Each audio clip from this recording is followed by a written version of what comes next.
दोस्तों, रावण जैसा राक्षस और महाज्ञानी इस धरती पर कोई और नहीं हुआ। उसे जितना अपनी भुजाओं पर घमंड था, उतना ही वो अपने ज्ञान पर गर्व करता था। कहते हैं कि उस वक्त उसके जैसा ज्ञानी पुरुष कोई और नहीं था। रावण का नाम सुनते ही लोग उसकी बुराइयां बताने लगते हैं, लेकिन रावण को इस ब्रह्मांड का सबसे ज्ञानी पंडित कहा जाता है। कहते हैं कि रावण शिव जी का बहुत बड़ा भक्त था। कोई दिन ऐसा नहीं जाता था जिस दिन वो शिव जी की आराधना न करे। लेकिन रावण के एक काम ने उसे हमेशा के लिए बुरा बना दिया। सीता माता का अपहरण करके उन्हें अपनी रानी बनाने के ख्वाब देखने वाला रावण शायद ये भूल गया था कि उसने जिस सीता का अपहरण किया है वो अयोध्या के राजा दशरथ के पुत्र वधू हैं, जिसका खामियाजा उसे अपने प्राण देकर चुकाना पड़ा। लेकिन दोस्तों, एक ज्ञानी पंडित होने की वजह से रावण ने प्राण त्यागते समय बहुत सारी अच्छी बातें भी बताई थी, जिनमें से उसने महिलाओं की 8 बुराइयों का वर्णन किया था। और आज हम आपको उन्हीं बुराइयों के बारे में बताएंगे। तो चलिए शुरू करते हैं। दोस्तों, जब रावण ने माता सीता का अपहरण किया था, तब महल में वापस आते ही रावण की पत्नी मंदोदरी ने रावण से कहा कि सीता एक पतिव्रता स्त्री है, आपको इस तरह किसी दूसरे की पत्नी को अपहरण करके नहीं लाना चाहिए था। जिस पर रावण ने एक दोहा कहा था, नारी स्वभाव सत्य सब कहीं ही, अवगुण 8 सदा उर रही, साहस अनृत चपलता माया, भय अविवेक असौच अदाया। इस दोहे में रावण ने स्त्री की 8 बुराइयों का वर्णन किया था। और जो पहली बुराई रावण द्वारा बताई गई थी वो ये थी कि स्त्रियां साहसी होती हैं, लेकिन इस साहस का इस्तेमाल स्त्रियां एक अवगुण की तरह करती हैं। कहने का मतलब यह है कि कभी कभी वो साहसी होने के चक्कर में ऐसा कार्य कर जाती हैं जिससे उनके घर और परिवार को पछताना पड़ता है। साहस अगर दुस्साहस में बदल जाए तो फायदे की जगह इसका नुकसान ही उठाना पड़ता है। इसलिए स्त्रियों का साहसी होना एक अवगुण के समान है।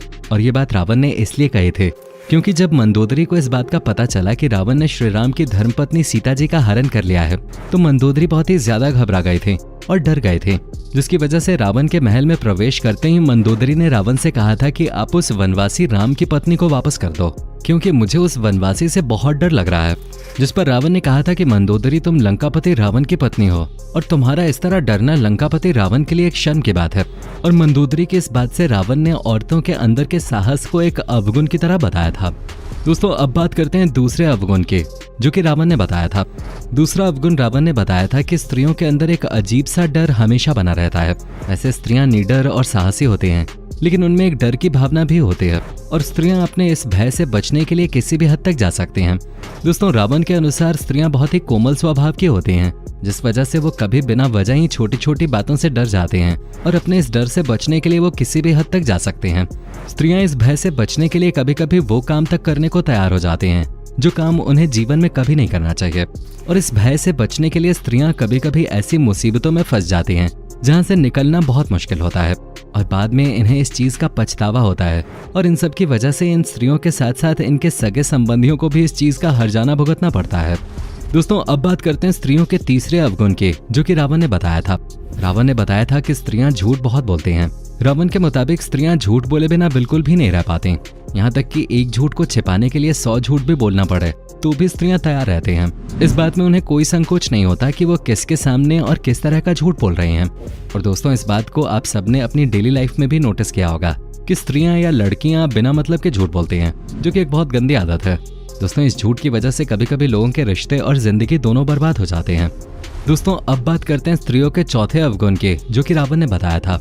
रावण के हिसाब से स्त्रियां बहुत मतलबी होती हैं और अपना मतलब निकलवाने के लिए स्त्रियां किसी भी हद तक जा सकती हैं।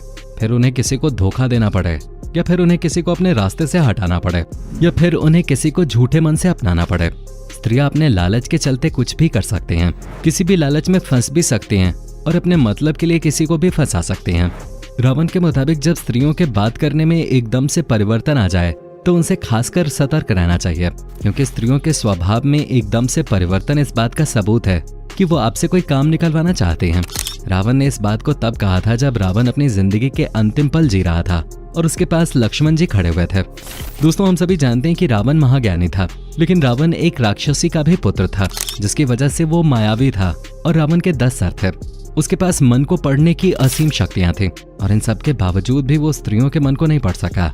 और इसीलिए रावण ने 5वां अवगुण स्त्रियों से संबंधित बताया था कि स्त्रियां मन से बहुत चंचल होती हैं।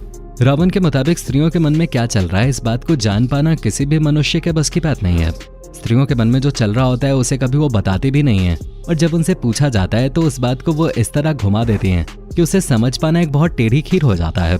रावण के मुताबिक स्त्रियों के स्वभाव में माया की झलक होती है। अपने चंचल स्वभाव से स्त्रियां केवल आंखों आंखों में किसी का भी मन मोह सकते हैं और उन्हें अपने हिसाब से कठपुतली की तरह घुमा सकती हैं। रावण ने इस बात का वर्णन अपने शास्त्रों में भी किया है और इस बात को भी बखूबी बताया है कि स्त्रियों के सारे अवगुणों में सबसे खराब अवगुण यही है और स्त्री की इस चंचलता से हर मनुष्य को बचना चाहिए, क्योंकि इस चंचलता के चक्कर में कई महाबली पुरुषों ने अपनी जिंदगी झोंक दी, लेकिन स्त्रियों की ये आदत नहीं जाती है। इसलिए स्त्रियों की इस चंचलता से जितना हो सके दूर रहना चाहिए। दोस्तों, अब बात करते हैं स्त्रियों के छठे अवगुण की, जो कि रावण ने बताया था। रावण ने कहा था कि स्त्रियों के पेट में कोई बात नहीं पच सकती है। अगर आप पुरुष हैं तो इस बात को आप बखूबी समझते होंगे और स्त्रियां इस बात को अच्छे से जानती होंगी कि वो किसी भी बात को अपने पेट में नहीं पचा सकती हैं। रावण ने ये बात अपने प्राण त्यागने से पहले बताई थी कि स्त्रियां कभी भी किसी भी बात को अपने तक सीमित नहीं रख सकती हैं। फिर चाहे आप उस स्त्री के कितने भी अच्छे सगे संबंधी या फिर रिश्तेदार ही क्यों ना हो, वो आपका भांडा कभी न कभी फोड़ ही देंगे और आपके गुप्त राज को आग की तरह तेजी से फैला देंगे। इसलिए स्त्रियों को कभी भी राज की बात नहीं बतानी चाहिए। लेकिन इतना सब जानने के बाद अगर आप ऐसा करते हैं तो फिर तो मान लीजिए कि आप अपने आप को मुसीबत में डाल रहे हैं और कभी न कभी आपका राज खुल ही जाएगा और फिर आपका काम तमाम हो जाएगा। दोस्तों, अब बात करते हैं स्त्रियों के सातवें अवगुण के, जो कि रावण ने बताया है। दोस्तों, स्त्रियां अविवेकशील होती हैं, मतलब कि स्त्रियों में बुद्धि नहीं होती है। वो किसी भी चीज को अपना दिमाग लगा के नहीं सोचती हैं, बल्कि किसी भी सुनी सुनाई बात को मान लेती हैं। ऐसा रावण ने इसलिए कहा था क्योंकि रावण की पत्नी मंदोदरी ने रावण की कोई भी बात कभी नहीं मानी। वो रावण की हर बात के खिलाफ थे और यही कारण है कि स्त्रियां किसी भी स्त्री या पुरुष के बहकावे में बहुत आसानी से आ जाती है और बिना कुछ सुने या देखे किसी भी चीज पर विश्वास कर लेती है और फिर कुछ ऐसा काम कर डालती है जिसकी वजह से वो तो परेशानी में आती ही हैं, साथ साथ उसके परिवार वाले भी दिक्कत परेशानी में आ जाते हैं और फिर इन सब के चलते वो अपने घर का विनाश कर लेते हैं और फिर बाद में उस चीज का पछतावा करते हैं। रावण का कहना था कि इसी अवगुण की वजह से स्त्रियां किसी भी फैसले को लेने में बहुत असहज महसूस करते हैं। इसलिए रावण ने कहा था कि स्त्रियां विवेकशील नहीं होते हैं। दोस्तों, अब बात करते हैं स्त्रियों के आठवें और आखिरी अवगुण के। रावण के मुताबिक स्त्रियों में असौच जैसे गुण होते हैं, यानी कि स्त्रियां अशुद्ध होती हैं। जी हाँ दोस्तों, स्त्रियां कितना भी अपने आप को सोने चांदी और हीरे के आभूषणों से सजा लें, पर स्त्रियां अशुद्ध होती हैं। रावण के मुताबिक महिलाएं साफ सफाई का काफी कम ध्यान रखती हैं, जिसकी वजह से रावण ने ये बात कही थी। दोस्तों, वैसे तो स्त्रियों में कई अच्छाइयां भी होती हैं जिन्हें हम नजरअंदाज नहीं कर सकते, लेकिन ये कुछ 8 अवगुण हैं जिनके बारे में रावण ने बताया है और इन्हें सुनकर आप बखूबी जान सकते हैं कि स्त्रियों के अंदर क्या अवगुण होते हैं और क्या नहीं। दोस्तों, रावण ने जितने भी अवगुणों के बारे में बताया है, आपके हिसाब से आज के समय में वो कितने सही हैं, हमें कमेंट करके जरूर बताएं। उम्मीद करते हैं आपको हमारी आज की वीडियो पसंद आई होगी। अगर हाँ तो वीडियो को लाइक करके अपने दोस्तों के साथ शेयर करना ना भूलें, ताकि आने वाले समय में हम आपके लिए ऐसी ही इंटरेस्टिंग और मजेदार वीडियोस लाते रहें। तो चलिए मिलते हैं अगले एपिसोड में, तब तक के लिए बाय बाय।